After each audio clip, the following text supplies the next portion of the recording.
जी जी। तो कहा जाता है दोस्तों कि यहाँ पे लड़की ही प्रताड़ना किया जाता है, यहाँ पे लड़का भी प्रताड़ना है। बाकी मैं यहाँ सरिता राज जी है, उनसे बात करवाएंगे आखिर ये बिहार में, ये भारत देश में ऐसा क्यों हो रहा है भाई। कभी देखा जाता था कि तलाक की बात होता था तो मुस्लिम लोग में होता था, अब हिंदू का ही रिश्ते में मजाक बनाया जा रहा है। कहीं ना कहीं एक लड़की शादी टोट के 3-3 रिश्ता बना रहा है, 2-2 3-3 रिश्ता बना के तोड़ रही है। उस पर चर्चा करेंगे। सरिता राज जी हैं, आज दिल्ली पटना से चल के दिल्ली केस काउंसलिंग में आए हैं। कहीं ना कहीं इनको भी दिल में दर्द ये सब देखकर होता है। इनसे बात करते हैं। कैसे हैं मैडम? ठीक है। मैडम, देखा जा रहा है आज पटना से चल के दिल्ली आए हैं, इनका केस काउंसलिंग करने के लिए, क्या कुछ निकल के आया है? देखिए, नारायणी शक्ति फाउंडेशन लगातार बोलती है कि मैं महिला ही नहीं पुरुष के लिए भी आवाज़ उठाती हूँ। हमारे पास चाहे वो महिला हो चाहे पुरुष हो, कोई भी अगर अपना दर्द लेके आते हैं तो हमारी संस्था के माध्यम से हम लोग का एक ही पहल होता है कि उनके दर्द को दूर कर सके। बस इनके दर्द को दूर करने के लिए ही हम लोग पटना से दिल्ली आए हैं। काफ़ी कनकनी है, काफ़ी ठंडी है, लेकिन एक बच्चा, हमारे समाज के बच्चा परेशान है। और अभी आप देख रहे हैं कि एक और हमारा एक युवा हमारे समाज से इंजीनियर थे, वो अतुल सुभाष जी के बारे में बात कर रहे हैं। तो कहीं ना कहीं वो इन्हीं सारे परेशानियों को लेकर मानसिक हरासमेंट के वजह से वो सुसाइड करते हैं। तो नारायणी शक्ति फाउंडेशन इस बात का यही पहल करती है। मेरा तो अभी बच्चा कभी नहीं कर सकेगा, क्योंकि इसको पता है कि मैंने इसका कैसा काउंसलिंग किया है। और आप इसी से पूछ लीजिए, बेटा हमसे मिलने के बाद आपको लगता है कि आपको सुसाइड करने की जरूरत पड़ेगी? नहीं मैडम, क्योंकि मेरे पास विकल्प है और रास्ते हैं। आपको नारायणी शक्ति फाउंडेशन में आकर आपको कैसा लगा? आप उनसे कुछ बयान। कैसा लगा भैया? बहुत अच्छा लगा, मेरी बातों को सुना। कहीं ना कहीं हौसला बुलंद हुआ है कि झूठ मूठ फेंक रही है मैडम? नहीं, हमारे बातों को समझा गया है। समाज में जो भी परिवेश है उनको रखा गया है। अच्छा जी। तो देखिए, मेरा एक ही चीज़ कहना है कि कोई भी संस्था हो, चाहे महिला हो चाहे पुरुष हो, संस्था में जब भी वो आते हैं तो कोई उम्मीद से आते हैं और किसी न किसी पीड़ा को लेकर ही आते हैं। शौखी अंदाज में कोई भी संस्था में नहीं आते हैं। मेरा ये कहना है कि बिल्कुल इस मन से इस भेदभाव को मिटा देना चाहिए कि वो स्त्री है या पुरुष है। पीड़ित दोनों हो सकते हैं, महिला भी पीड़ित होती है, पुरुष भी पीड़ित होते हैं। और यहाँ पर संस्था जो है सो मानवता पे काम करती है। तो मानवता किसी के भी अंदर से चली जा सकती है और किसी के भी अंदर में रह सकती है। अभी आप देख रहे हैं कि कितना सादगी, कितना सिंपल, कितना सच्चा विचार के हमारे पास पुरुष बैठे हुए हैं। एक हमारा समाज का बेटा बैठा हुआ है। तो ये अपनी पीड़ा को जिस तरह से व्यक्त कर रहा है, फिर भी अपनी अच्छाई और सच्चाई से बैक नहीं हो रहा है। आप देख रहे होंगे लगातार कि इनके शब्दों से आपको कहीं भी अनुमान नहीं लगा होगा कि ये लड़की पर कोई एक्स्ट्रा आरोप लगा रहे हैं। चाहिए कुछ जो इनके साथ आप बीती, इनके नज़रों में जो आप घटना है, उसी चीज़ को आपके चैनल के माध्यम से वो पेश कर रहे हैं। तो मेरा ये कहना है, इनके दर्द को देखते हुए, इन्हीं का दर्द नहीं है, ऐसे कई पुरुषों का ये जीवन का दर्द हो चुका है आज के डेट में। पहले स्त्रियां प्रताड़ित हुआ करती थीं, लेकिन आज के डेट में देखा जा रहा है कि पुरुष भी स्त्रियों से कम प्रताड़ित नहीं है, क्योंकि आजकल महिलाएं भी कम नहीं हैं। उन्हें भी लगता है कि जैसे रिश्ते, जो शादी विवाह है, उसको वो लोग मतलब एक वस्तु की तरह वो लोग इस्तेमाल कर रहे हैं। ये लड़का नहीं अच्छा है तो चलो दूसरा खरीद लो, दूसरी लड़की, मतलब क्या है, बकवास चल रहा है। और कहीं ना कहीं इस चीज़ के लिए मैं ये तलाक, जो हमारे भारतीय संस्कृति में तलाक कहीं भी नहीं था और उसको कहीं ना कहीं न्यायालय में मान्यता मिला, और लिविंग रिलेशनशिप, लगातार नारायणी शक्ति फाउंडेशन इस चीज़ की निंदा करती है। आज जो बेशर्मी परोसा जा रहा है समाज में कि लड़कियां शादी किसी और से करती हैं, फ़ोन पर किसी और से बात करती हैं, और इस तरह से जो एक माहौल बनता है लड़का लड़की का लिविंग रिलेशनशिप, जिसको कानूनन एक लाइसेंस मिल गया है कि आप सही कर रहे हो, तो कहीं ना कहीं ये बुराई का बढ़ावा कहीं ना कहीं हमारे जो मतलब सरकार है उन्हीं के तरफ से बनाए हुए सिस्टम का ही कहीं ना कहीं दिया हुआ एक परोसा हुआ एक मतलब कुरीति है। और नारायणी शक्ति फाउंडेशन इस चीज़ की निंदा करती है।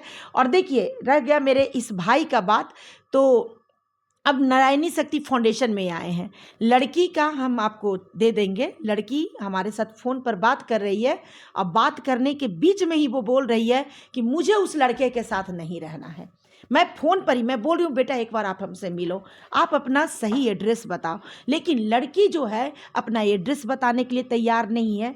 दिल्ली में हम लोग प्रेम नगर में ऐसा कौन गली, ऐसा कौन मोहल्ला जो हम लोग लड़की के लिए पता नहीं किए।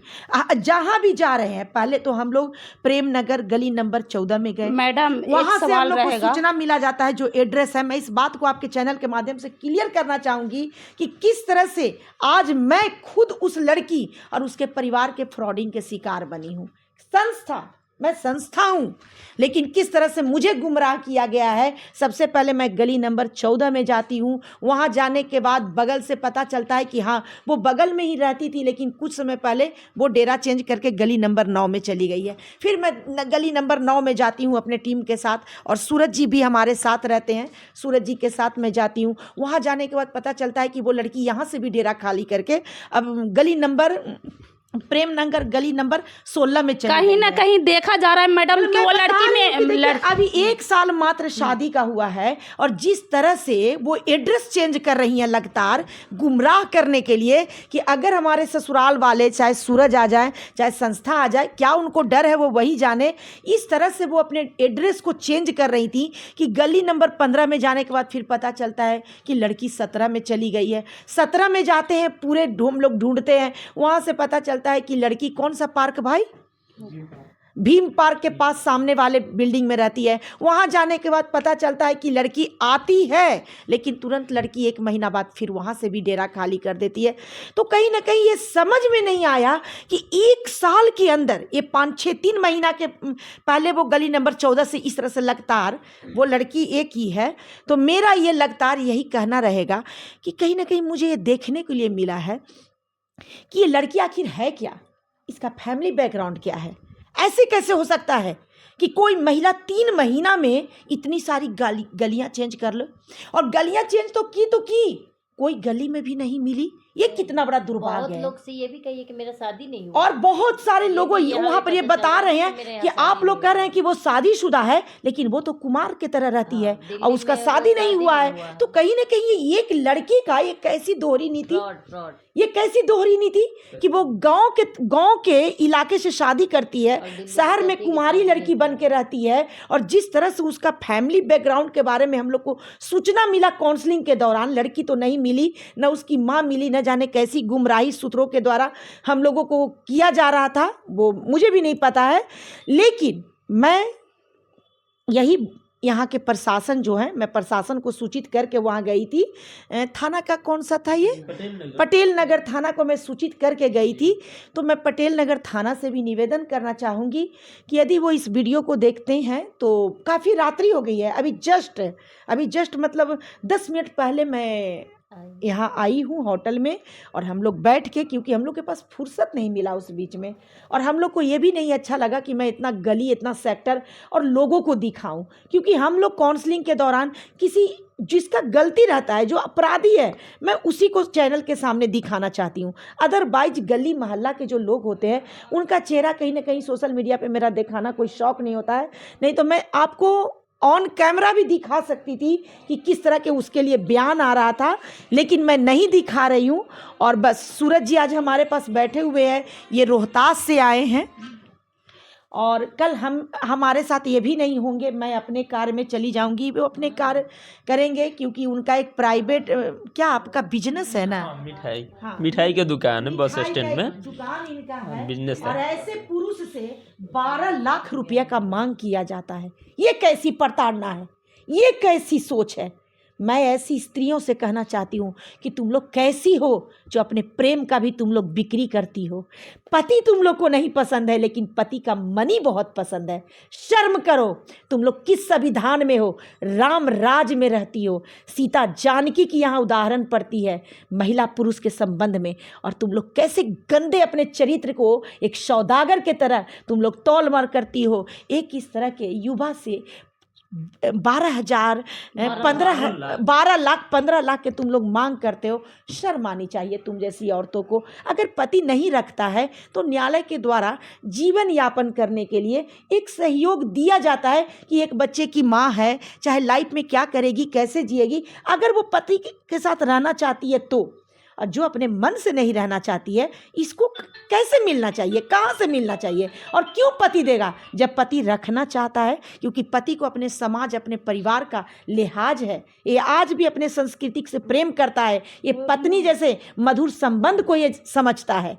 लेकिन आजकल की महिलाएं इतनी मूर्ख हो चुकी हैं और इतनी पैसे के लालच में बहक चुकी हैं कि लोगों को समझ नहीं आ रहा है कि पति पत्नी का रिलेशन क्या होता है। तो देखा जा रहा है कि सोशल मीडिया पे किस तरीका का लड़का और लड़की के साथ हो रहा है। मैं अपने सोशल मीडिया पे नहीं हो रहा है, समाज में मैडम चल रही है ना वीडियो, सोशल मीडिया पे ही दिख रहा है ना लड़की का समाज में और लड़का का क्या प्रताड़ना किया जाता है। लेकिन मैं बता दूं कि अगर लड़कियां या लड़का इस शोषण का शिकार होता, और बाकी इस वीडियो के देखकर आप लोग क्या समझते हैं कमेंट बॉक्स में ज़रूर लिखें। और मेरे चैनल अच्छा लगता है तो लाइक, सब्सक्राइब, फॉलो ज़रूर करें।